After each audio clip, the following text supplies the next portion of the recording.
All right, take two. Thank you everyone for coming out. I'm going to be talking about how we can work on automating some malware analysis. The goal being to automate not just the analysis itself, but a lot of the issues that come with threat intelligence, since bothering with threat intelligence whatsoever comes with a fairly steep learning curve. And we'd like to automate a bit more of that. My name is Adam Hogan. I'm currently a sales engineering manager at CrowdStrike. And appease the corporate overlords, real quick, CrowdStrike is in the endpoint protection business. We're differentiated by doing not just the usual endpoint protection, replacing AV with a machine learning-based protection, but we're also doing EDR.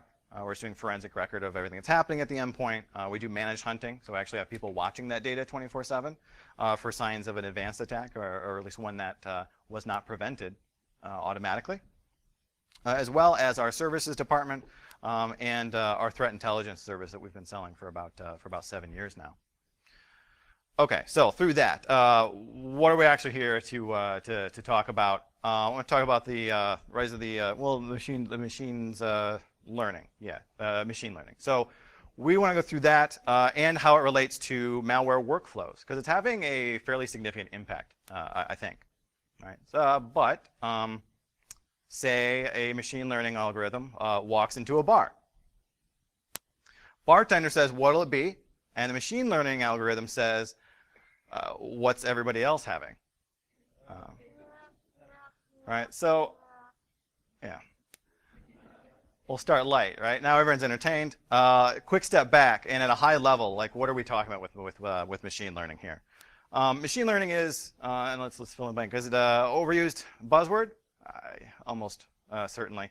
On the vendor banner, you've had shoved in your face if you've been to the vendor hall. Yeah, that's highly likely. Is it helping our industry? I'd say definitely. I think we've dramatically improved detection rates and certainly speed to detection. Does machine learning hinder us a little as incident responders? Maybe. And that's what I want to dig into for a bit. Machine learning is pretty awesome. The detection it gives us is amazing, but it's a strong silent type, by which I mean we are extraordinarily limited in the output we get from machine learning. Right? We give it all the data we can, and what we get in return is nothing but a number on the unit interval. Right? So number between 0 and 1, and you can scale it, I guess. That's not really important. That's all you're really getting out of machine learning, though. So not very verbose or forthcoming with its decision process or what's going on there. So, okay, hey, this machine learning algorithm, I need your help. What's up with this file? And that's all you get, right? So not a lot of data, right? So that's the problem I want to dig into. So the problem statement here, what we really want to talk about, now that we have more and more security technologies relying on machine learning for looking at files, that's driving a bit of a wedge into the incident response process. Yes, machine learning has greatly improved detection efficacy and certainly elasticity. We don't have to wait for someone to write a signature, which relies on someone waiting to get a hold of the sample and doing their analysis and then publishing the signature and you downloading the signature, right? We can cut out all that stuff. So we have dramatically sped up that process. And as far as identifying new threats, new pieces of malware out there, machine learning is way ahead of the curve. But it does make it a little more difficult to identify what is attacking you, since again, that result is not terribly verbose. And of course, it is heavily reliant on static analysis for the instances of speed and getting the results as quickly as possible. It is largely going on the static properties of the file it's analyzing. So if you as an analyst get an alert from a machine learning algorithm that says this file is bad, you naturally have some questions that machine learning doesn't answer for you. You have to stop and think, okay, well, is it targeted or is it commodity? Is this directed directly at me or everybody? Is it trying to destroy my data? Is it going to ransom it back to me? Right? What is this malware trying to do? If it had been successful, what's going on there? Well, what malware family is it a part of? Who wrote it? Is this a botnet everyone's seen before, or is this something brand new? And of course, more importantly, if I get an alert from machine learning 4 o'clock on a Friday, do I have to care? Right? And we're not really getting that kind of data if all we get is it's bad or it's good. There's not less we want along with it. So we end up with a bit of a malware workflow in order to dig into it and try and understand what's the actual problem. And even if malware is being blocked by machine learning, you still have to wonder, like, where'd this come from and how worried should I be about it? So we want to start looking at the workflow an analyst typically goes through, which will often involve, of course, first stopping whatever the threat is, whichever ways you have at your disposal. I happen to prefer doing it at the endpoint with our software, but regardless of that, what we want to do is stop it. We want to acquire the sample so we can take another look at it, do some static analysis, or send it up for like a sandbox detonation, or we can collect more indicators and hopefully give us a better idea of how to stop it. And maybe and provide other instrumentation so we can stop it at the endpoint, at the gateway, at the firewalls, whatever we got. If we can understand the lineage, it's going to help us out a lot. And it doesn't necessarily have to be attribution to a threat actor. Getting the lineage in the sense that I want to know it's a part of a certain malware family. This is the rig exploit kit. That puts you ahead tremendously. Now I can Google rig exploit kit and there's a tremendous wealth of data. I can pivot based on that. I can search based on that. If we know the malware family itself, we are well ahead of the analysis problem here. And of course, if we are doing dynamic analysis, we want to look at what it drops and try and get a better idea of the family of TTPs the threat actor might be employing here, and then start to build a report on it. And of course, we want to start to automate that because that requires a great deal of experience and knowledge to do. And even if you have that on staff, it requires a great deal of time. All right, so how do we want to do that? So what we've got for that, we're actually rolling out, we're calling Falcon X, which is not, I'm told, a placeholder name, despite its intention. So we're calling it Falcon X. It's not that one, or it's just a little different. That's DMX. We're doing, we're doing Falcon X. So we want to take that flow and try and automate it as much as possible. So that as we can map that back, we want to be able to stop it at the endpoint. And again, our machine learning algorithm is what's doing that. It is able to identify some malware, say, okay, this is bad. But what do we do at that point? Well, normally, we'd actually have it in our threat graph. We're able to track the forensic level data, what that file's doing. Only if I already figured out it's bad, we tend to kill and quarantine the file. So I don't have interesting forensic data for you to look at. So instead, we want to send that to a sandbox. We want to be able to run that dynamically. We'll want to be able to turn around and work through the APIs to provide the IOCs associated with it, and frankly, anything else we can learn about it. Go back through our malware database and find more related samples. So once we have a sample, we'll actually take a look at some interesting bits of it, and I'll show examples of this, in order to find related samples. We'll find interesting bits of code, interesting strings, and immediately search our malware database, about a petabyte of malware, and we can search through that and find related samples in a matter of seconds. So as a part of your analysis, we'll be able to give you related samples and again help dig into what's the malware family, what else is going on there. And of course, everything that comes from that analysis, the dropped assets in this case being not just files dropped and we dynamically analyze the one file, but now all of the related files are being able to identify as well. Okay, and this is just a write out of everything I just went through. We'll skip that. Okay, what we're not doing, and I do want to make this a little bit clear because all of this is centered around the use of our malware sandbox. So I do want to make clear that we are not using a sandbox to determine if a file is malicious.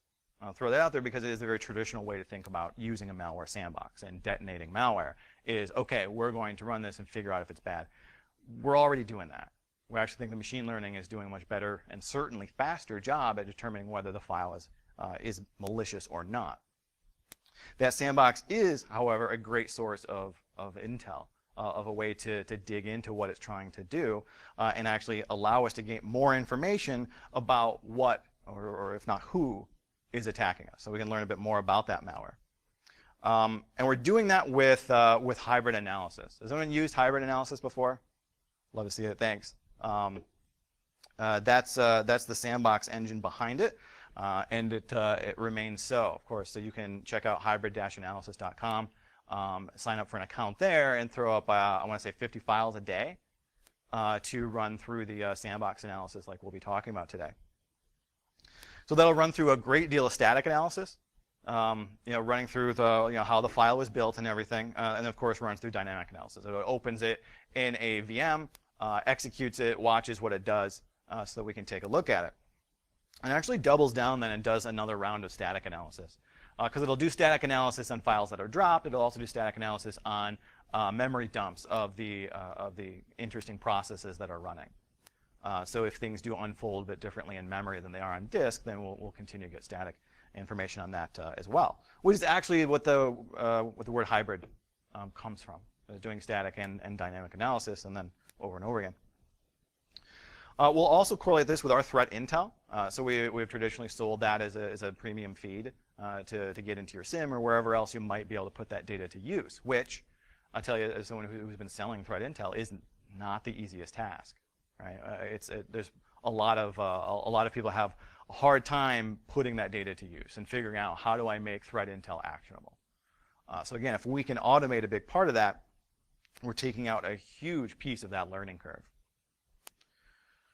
All right, so let's take a look at what that's going to look like. And one of the first examples I have is BitPaymer. And if you haven't heard of this, it's a fairly interesting bit of ransomware. We should tie it back to Indrik Spider if you've seen any of our threat actor information before. And I'll get to why, or at least how, in a moment. A really interesting bit about this ransomware is it's incredibly opportunistic, and it's driven, essentially it's based on price discrimination, which is what I call it, since I was an economics professor for a while. Far more to the point, our threat intel team calls it big game hunting, which means they are targeting their targets. That's terrible phrasing. Quite deliberately, right? This traditional ransomware was spray and pray, right? Put as much of it out there as possible and hope that that people got infected, and hope they cared enough about their files to pay the price, and hope that you had correctly set the price. So you run into an issue there, because if you were to get, say, a hospital's health record, they're probably a lot more likely to pay a higher price than, say, my grandmother would to recover her photos. So if we can go after the former and ignore the later, we have the opportunity to engage in price discrimination, of course, drive up the profitability of running ransomware in the first place, which is a fairly interesting business model this thing was built on. So start by taking a look at what would be in the day in the life of an analyst, and see, okay, what would this alert look like in CrrCON's Falcon console, which is normally will give you, in the process tree here, we can see someone fired up, command.exe and then tried to run this malware. Now, if you've ever seen a standard CrrCON demo before, what we would do then is, on the right-hand side, drill into some forensic data. Show you, what files were read and were written, and what network connections were made, and I don't have any of that information. And we take a look at the alert, it actually tells us that, that machine learning has identified this as bad. It stopped it, it quarantined it, which is why I don't have any forensic data. So again, we're right back to that problem of, okay, it's bad and it's been stopped, but how bad is it? So what we want to do is replace, on that right-hand side, scroll down, and instead of getting the forensic data, we can dig into, instead, the sandbox analysis. So this is ported right into the same GUI. And you can still use hybrid analysis. You can still use a private instance of our sandbox. Of course, this is being sent to a private instance. So it is a cloud-based sandbox, but it's private entirely to any given customer that's using it. They're able then to see what we're learning from dynamic analysis. So they get that threat score. They get our determination that it's malicious, and based on that risk assessment there, it'll actually tell you, yeah, we see it fingerprinting the system, getting persistent, and we're able to determine it's ransomware. And of course, from there, you can drill down in the full report. Of course, those of you that had your hands up earlier, we're going to recognize a great deal of this. Aside from the logo change in the upper left, this is the results from hybrid analysis, that sandbox engine. Although we're going to put in some pretty interesting stuff here. The report is built so that you have to read as little of it as possible. We want all the information at a high level to be at the top where we can find it. So here we do see it's malicious. We get its threat score. And if we have enough intel from the community or from our own threat intel, we're going to tag it with the name of the ransomware family, the threat actor, anything else we know about it. In this case, identifying that this is associated with DryDex, that it's ransomware, and so forth. Back out of the top, we had that incident response section, which was the same I saw on the previous screen when we're even looking at the endpoint data, but it is again telling us that, hey, it's fingerprinting the system, and it is in fact ransomware. But on top of that, we're going to pull in our threat intelligence. So in this case, it is attributing back to that specific threat actor. So I can pivot directly from here to, okay, I want the rest of the intel you have on that threat actor. I want to read the reports you have on them immediately. And of course, any associated other sandbox artifacts. So if you've run related samples, if we have related samples from our own intel that we can provide to you, they'll be listed there. And then we'll go hunting for even more samples. Oh, excuse me. Yeah, that was directed entirely in the wrong direction. Under this section here, it's actually pulling the results from Malquery. So this is pulling from our malware database. Now what it's done is actually pulled out a couple interesting things. One there you see is an interesting string. It's actually the PDB database string, which in and of itself might not be terribly interesting. It depends entirely on how unique that particular string is. But I can tell you that because it searched our malware database. And out of the petabyte of malware we have, only 13 files have that exact string in them. 8 of them we've already analyzed and determined to be malicious. So we'll be able to tell you that. And of course, if I click into that, we'll be able to give you those 13 files. You can download those, or especially the ones that have not yet been determined if they're malicious, flag them and send them right back into the sandbox for their own analysis so we can get a more clear result. And of course, you can do that in bulk to dive into all those related files as well. So the second bit there is actually a bit of code, not a string, but some interesting code that we've determined we're going to want to look into. It searches for that, and we find over 100 different samples that have that bit of code. And if I click into that, again, it's going to show you that list of different ones, or at least this is the first page. I'm not going to go through them all. It's mostly hashes and illegible stuff. But we do see the option on the right-hand side to download the file or send it back to the sandbox for analysis. And you can select all and do it that way as well. But we also have the additional tags we see there, which is pretty interesting because not only in red are we coming back with, oh, here's other samples of BitPayMir. Here's other samples of the same ransomware. But in green, you'll actually see where it's coming back with DryDex samples, which is actually how we did the attribution on this. There's code overlap, significant code overlap between the BitPayMir ransomware and the DryDex malware. So we actually dig in and see where that's being used, and that's actually been identified here automatically and in a matter of a couple minutes because it was able to key off that semi-unique code and then turn around and search our malware database for it. This, again, if you had your hand up, is going to look awfully familiar. These are the behavioral indicators we're getting from the sandbox. So how we're able to determine what happened from a dynamic standpoint. It can actually go through then and drill into the report and get a whole lot more detail. Or in this case, it's going to be able to show you that, it allocates virtual memory in a remote process. We see it writing data to that process. It creates a resource fork in order to hide that. So we can see it doing some nasty stuff to stealthily get persistent. We determine it's ransomware a few different ways. Here it's actually calling out deleting the volume snapshots, which again, it's got to be more than 90% of malware starts by doing it with a VSS admin, right? Delete all quietly in order to remove the shadow copies. So that in itself is a big tell. Though as we drill into the next page, it's the actual suspicious indicator. So not necessarily malicious, but kind of interesting, something we want to take a closer look at. And in that, I should actually, there we go.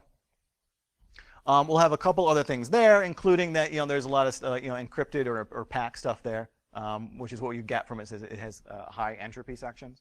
That means the data appears to be nearly random. So it's either hiding something on purpose or it's encrypted or packed. We can see it reading the computer name and cryptographic GUID, the installation date and things. So it's actually profiling this machine, which is not something you see in commodity malware outside of botnets. Right? It's telling you the malware actually cares about where it's installed, or it wants to be able to keep track of where it's installed. And then if we dig in the most part, again, we'll get more indicators that it was ransomware because it's dropping a large number of files. It opens a large number of files with deletion rights because, of course, it opens a file, it writes an encrypted copy, then deletes the original. which is enough nuance to sort of key into, like, okay, we see it being opened for deletion there.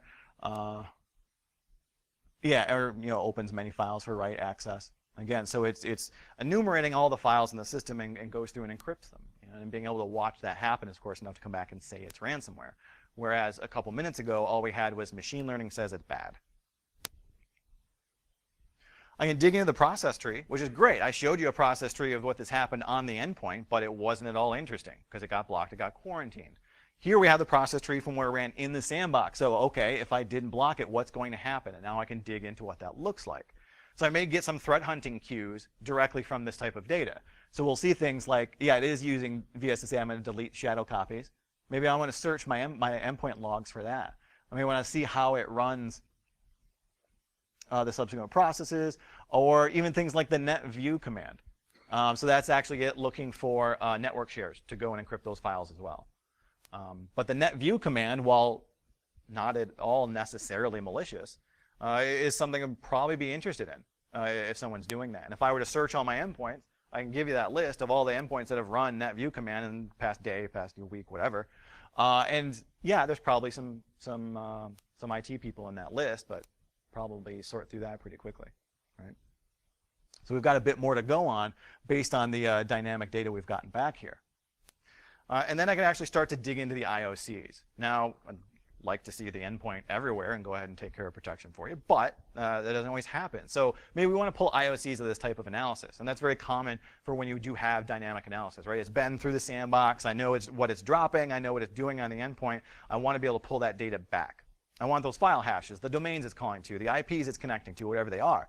Well, we can give you those. And the traditional way of thinking about it, what I learned from sandboxing a piece of malware, is what you get when you download the strict IOCs. But you'll also see an option in there to download the broad IOCs.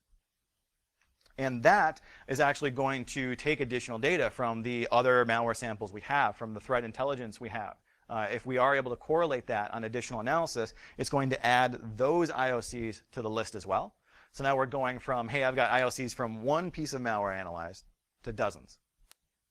And in the case of this particular file that I've been talking about, we actually dramatically increased the, well, not dramatically, because we've got file hashes for everything encrypted, so this number is unusually high, the file hashes it has. We are pulling in a lot more because we're able to do those intel lookups, correlate it with what we know already. Now we can give you the IOCs for not just the one file, but for related ones as well. And if you do get a chance to play with this malware, it was fairly interesting to go through it the first time because the ransom note is fairly specific. It's not addressed to everyone. It doesn't have to explain what a Bitcoin is. Like they know who their target is.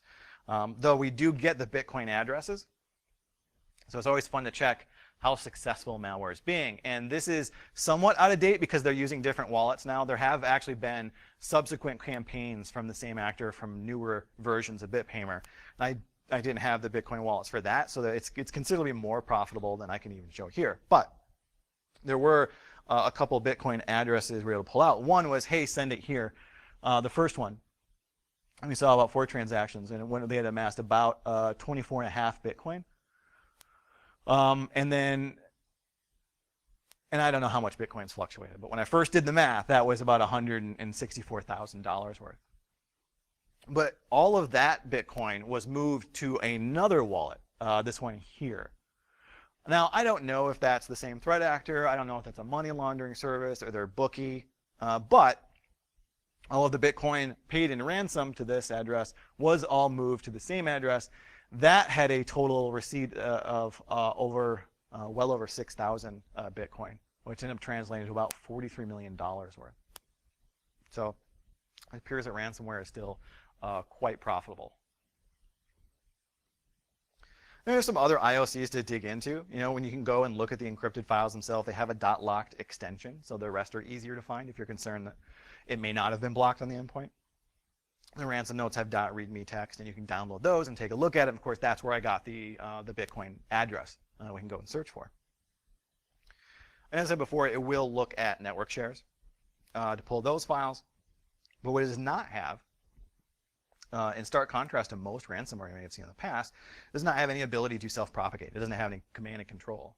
They know exactly where they're installing it, who they're installing it on, it doesn't have to do random callback because they're really directing the installation of this in the first place, which is easy for them because they already control the DryDex botnet. And of course, by that code overlap, we're able to tie that back to the DryDex family, and of course, we call it Indrix Spider. And so it's, I mean, in CrowdStrike's naming scheme. Excuse me. Next example I want to look at is a piece of malware that ties back to a threat actor we track as GrrCON. So this one is tied back to the Russian government. GrrCON is a little different than the ones that have been typically making the news lately, in that they are going after industrial controls and engineering companies. So they've really been digging into that, and that's very much the targets that they have on their plate. This particular malware called GrrCON, that's how I'm pronouncing it. God knows how everyone else pronounces it. If you've heard it a different way, I apologize.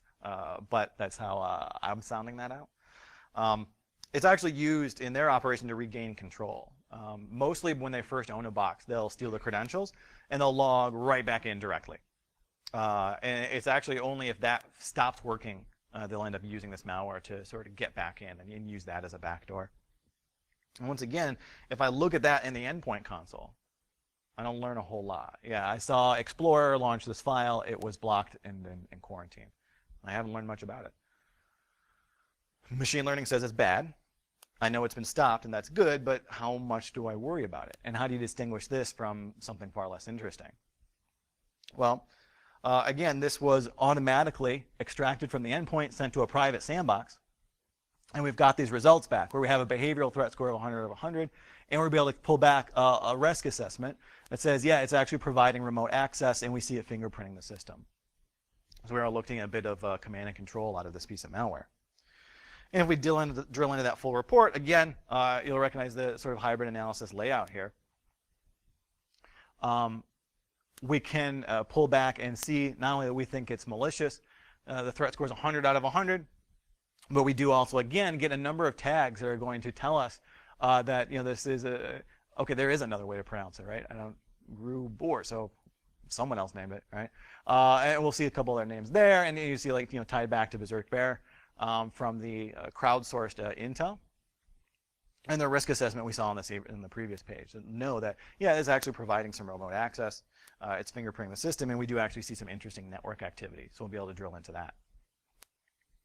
But this is also immediately correlated with our threat intelligence. So part of that report is what we've already been able to learn about this threat actor, including the attribution. So this is actually coming back and saying, by the way, we've seen this before. We know it. This is GrrCON. It's part of that GrrCON family. Here are some related hashes. And then here's the URLs where we've actually seen, which are useful not just because maybe I want to block these IPs. I mean, they're probably down already, right? But the format here is actually really interesting because this almost certainly points to the threat actor using a strategic web compromise on ASP servers. All right, just by the way they're trying to hide that URL format, it's almost certainly where they're hiding that call home. And then we were also able to correlate with some open source intelligence. So we'll give you the links here to, like, the US CERT has a report on this particular threat actor and this malware, since it has been so commonly affecting the a couple different industries that have reported on it. And we'll go back through and search Malquery for a few interesting things here. You see it identify a number of different interesting things, like some URLs here. They actually come back with 0.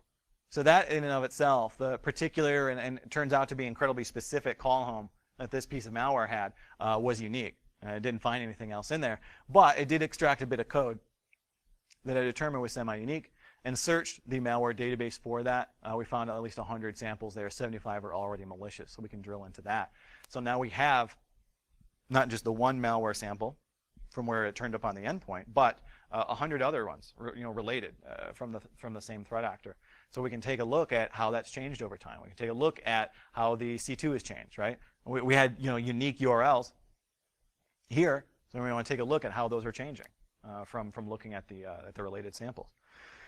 And if you want to try that out, the automated portion of this is pretty confidential. But if you haven't checked out a hybrid analysis lately, and I mean I want to say week, you can now search hybrid analysis database with a YAR rule.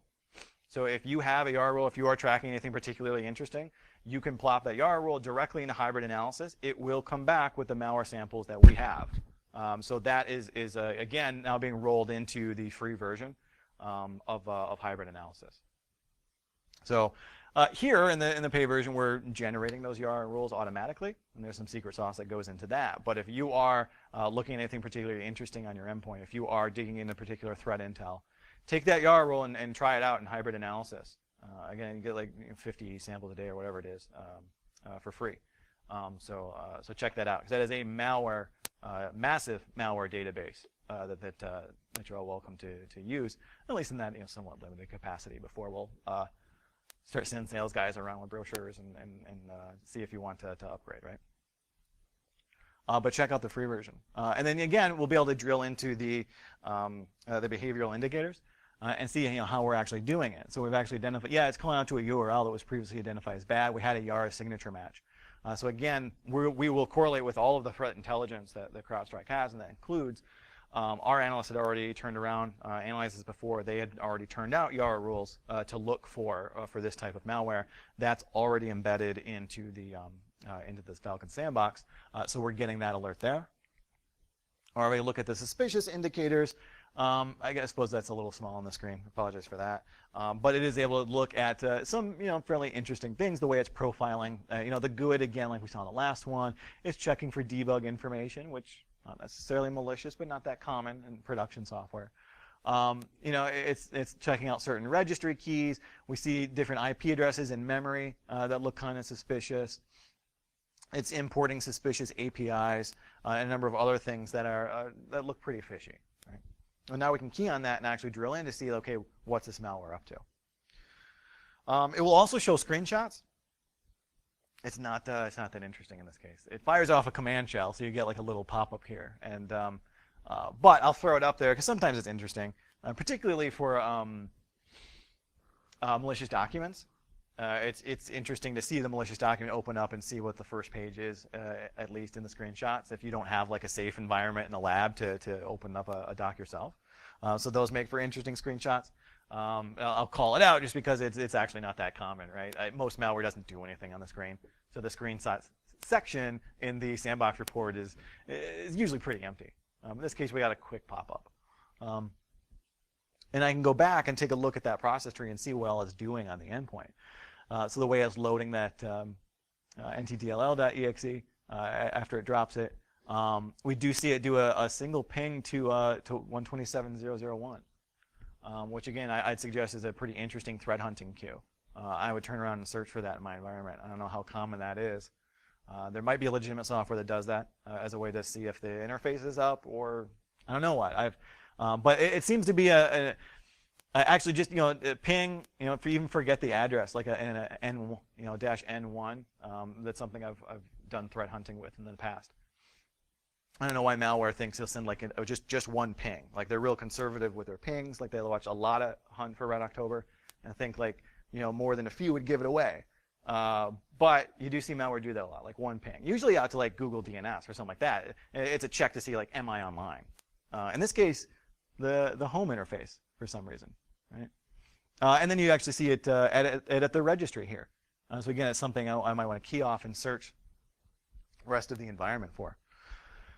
And of course, that in of itself will provide strict as well as broad IOCs. And we see that once we correlate with a threat intel, we're actually going from 7 file hashes to 32 before digging into the related samples and things we can pull down.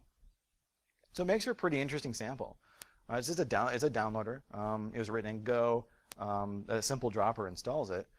And we take a look at the network activity. There's some pretty interesting stuff there, because while it does download payloads in an encrypted fashion, the C2 is in plain text, which is great to know because it actually made it a lot easier for us to write snort/suricata rules in order to identify that traffic. Now, I got to cherry pick my examples.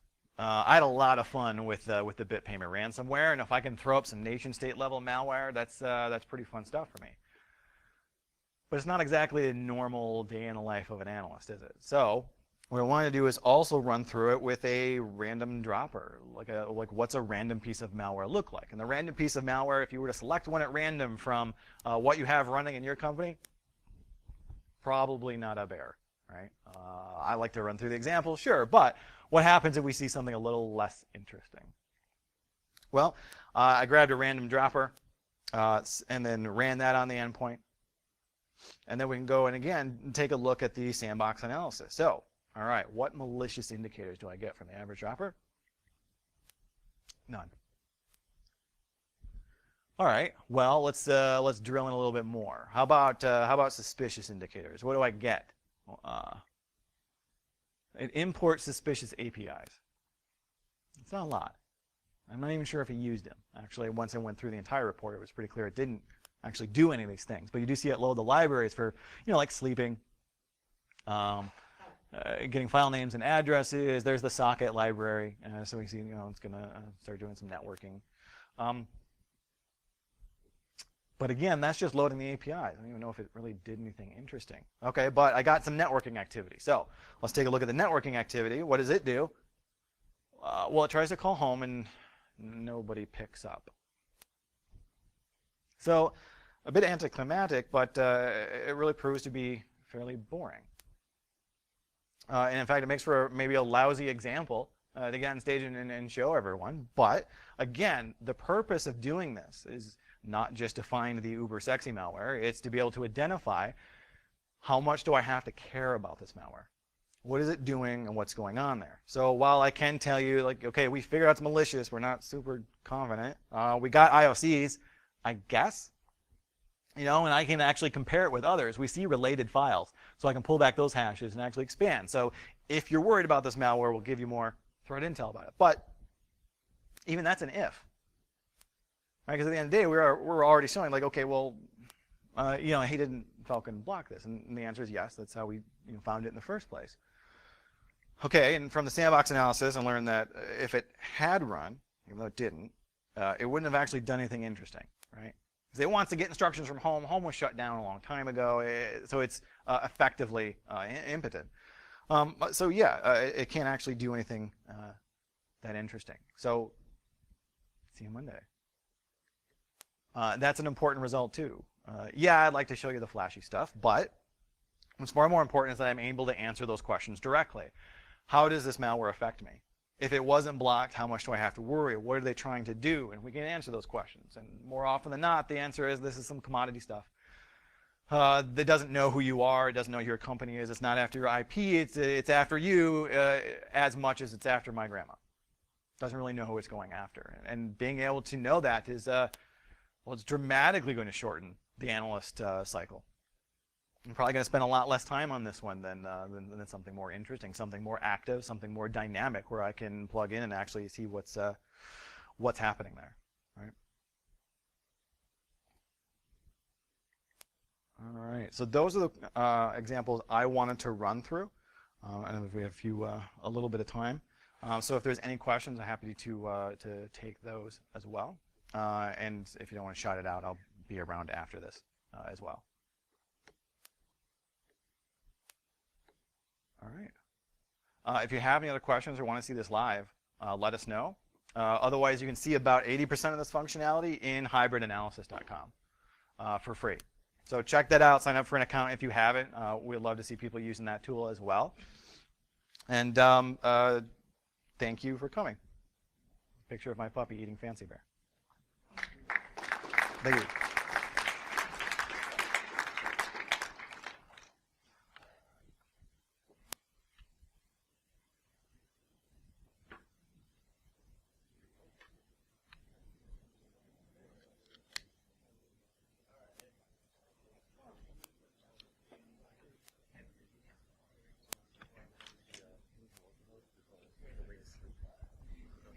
Oh, just a pause? Oh, so ping and, so it waits for that to finish to do the next one? That makes sense.